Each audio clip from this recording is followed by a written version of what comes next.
അടുക്കളയുടെ നിശബ്ദതയിൽ നിന്ന് ഒരു ശബ്ദം. ജീവിതത്തിൻ്റെ രുചികൾ നമുക്ക് പറഞ്ഞു തുടങ്ങാം. ഞാൻ ഫസ്ന.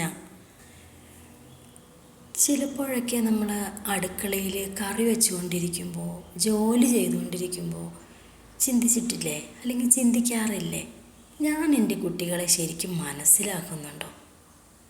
ഈ ചോദ്യം ഏകദേശം എല്ലാ പാരൻസിൻ്റെയും ഉള്ളിക്കൂടെ ഇങ്ങനെ കടന്നു പോകുന്നൊരു ചോദ്യമാണ്.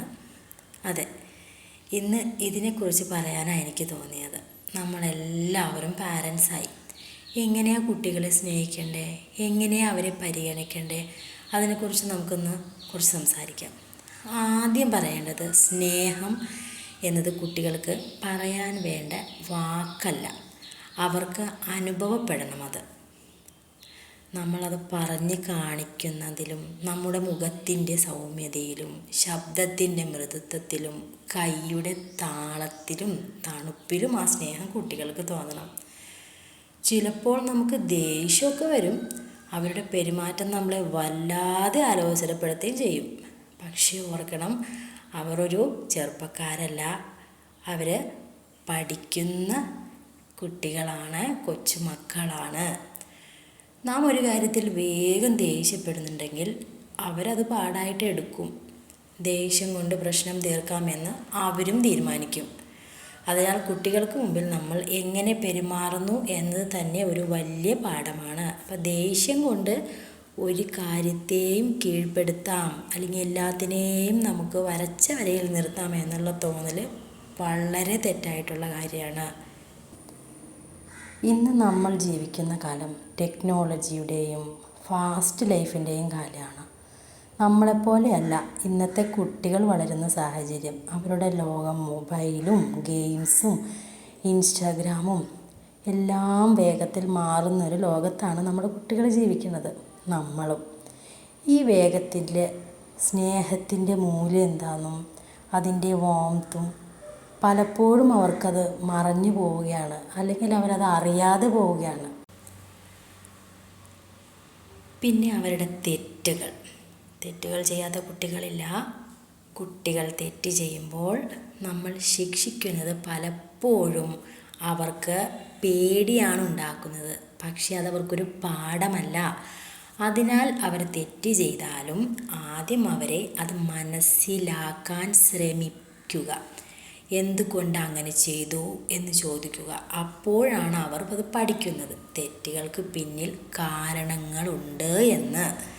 പിന്നെ സ്നേഹത്തിൻ്റെ മറ്റൊരു മുഖമാണ് സ്വാതന്ത്ര്യം കൊടുക്കുക. അവർക്ക് തന്നെ തിരഞ്ഞെടുക്കാൻ അവസരം നൽകുക.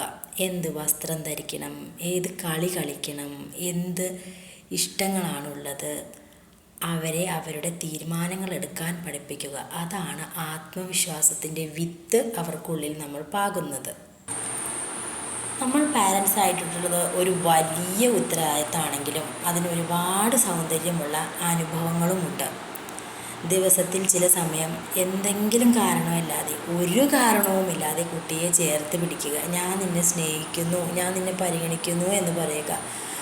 നമ്മുടെ ഈ വാക്കുണ്ടല്ലോ, ആ വാക്കുകൾ ചിലപ്പോൾ നമ്മുടെ കുട്ടികളുടെ ഒരു ദിവസം മുഴുവൻ മാറ്റിമറിക്കാൻ കരുത്തുള്ള വാക്കുകളാണത്.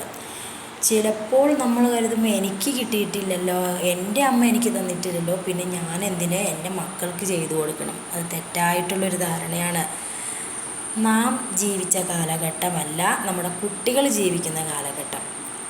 അപ്പോൾ എന്ത് ചെയ്യുക, ഇന്നത്തെ കുട്ടികൾക്ക് കരുതലും സ്നേഹവും അത്രമേൽ പ്രധാനപ്പെട്ടതാണ്, അത്രമേൽ അത്യാവശ്യവുമാണ്. നമ്മൾ അവരോട് എത്ര സ്നേഹിക്കുന്നു എന്ന് പറയുന്നത് മാത്രമല്ല, അത് കാണിച്ചു കൂടി നമ്മൾ കൊടുക്കണം. അവർക്കൊരു തെറ്റ് പറ്റിയാൽ നമുക്ക് ദേഷ്യപ്പെടാതെ കാര്യം അവരത് വിശദീകരിച്ച് പറഞ്ഞു കൊടുക്കാൻ കഴിവുണ്ടാകണം. ഞാൻ നിന്നെ സ്നേഹിക്കുന്നത് കൊണ്ടാണെന്ന് പറയുന്നത്, ആ ഒരു വാക്ക് കുട്ടിക്ക് വലിയൊരു ആശ്വാസം നൽകും. അവർ പറയുന്നത് നമ്മൾ കേൾക്കണം. ചിലപ്പോൾ കുട്ടികൾ പറയുന്ന കഥകളെ നാം പിന്നെ പറയൂ എന്ന് പറഞ്ഞ് മാറ്റിവെക്കും. പക്ഷേ അവർക്ക് തോന്നും എൻ്റെ വാക്കുകൾക്ക് വിലയില്ല, അല്ലെങ്കിൽ എന്നോട് ഇഷ്ടമില്ല എന്നൊക്കെ തോന്നും. അതിനാൽ ഒരു നിമിഷമെങ്കിലും മുഴുവൻ ശ്രദ്ധ കൊടുക്കാൻ നമുക്ക് പറ്റണം. അതാണ് സ്നേഹത്തിൻ്റെ ആദ്യ പാഠം എന്ന് പറയുന്നത്. മറ്റൊരാൾക്ക് സഹായം ചെയ്യുമ്പോൾ നല്ലത് ചെയ്തു എന്നൊരു പ്രോത്സാഹനം കൊടുക്കൂ.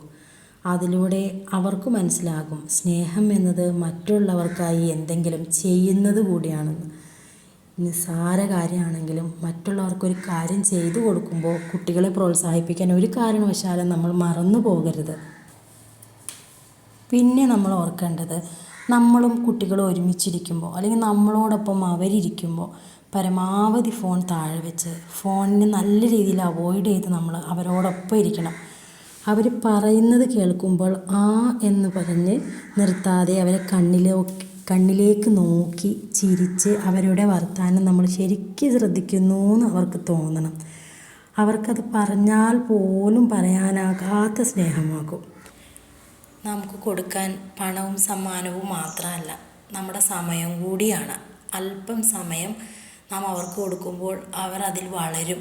സുരക്ഷിതമായ മനസ്സുകളായിട്ട്, കരുതലുള്ള മനുഷ്യരായിട്ട്. അങ്ങനെ പാരൻറ്റിങ് എന്ന് പറഞ്ഞാൽ അതൊരു വലിയ സിദ്ധാന്തമല്ല, അതൊരു ദിവസേന ചെയ്യുന്ന ചെറു കാര്യങ്ങളാണ്. കേൾക്കുക, ചിരിക്കുക, ചേർത്ത് പിടിക്കുക, മനസ്സിലാക്കുക, ഇതൊക്കെയാണ്. നാം അവർക്ക് കൊടുക്കുന്ന സ്നേഹമുണ്ടല്ലോ, പരിഗണന ഉണ്ടല്ലോ, കരുതലുണ്ടല്ലോ, അതാണ് അവർ നാളെ മറ്റുള്ളവർക്കും കൊടുക്കുന്നത്. അപ്പം നമ്മൾ അവർക്ക് കൊടുക്കേണ്ട കാര്യങ്ങളിൽ പ്രധാനപ്പെട്ട കാര്യങ്ങൾ എന്തൊക്കെയാണ്? സ്നേഹം, പരിഗണന, കരുതൽ, ഇതെല്ലാമാണ്.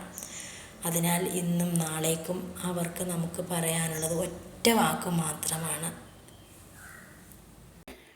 നമ്മൾ ക്ഷമ കാണിച്ചാൽ അവരും ക്ഷമിക്കുന്നവരാകും. നമ്മൾ മറ്റുള്ളവരെ ബഹുമാനിച്ചാൽ അവർ അത് പഠിക്കും. നാം പറയുന്ന വാക്കുകളേക്കാൾ നമ്മുടെ ജീവിതം തന്നെയാണ് നമ്മുടെ മക്കൾക്കുള്ള പാഠം. അവർക്കുള്ള വലിയൊരു പാഠം നമ്മുടെ ജീവിതം തന്നെയാണ്.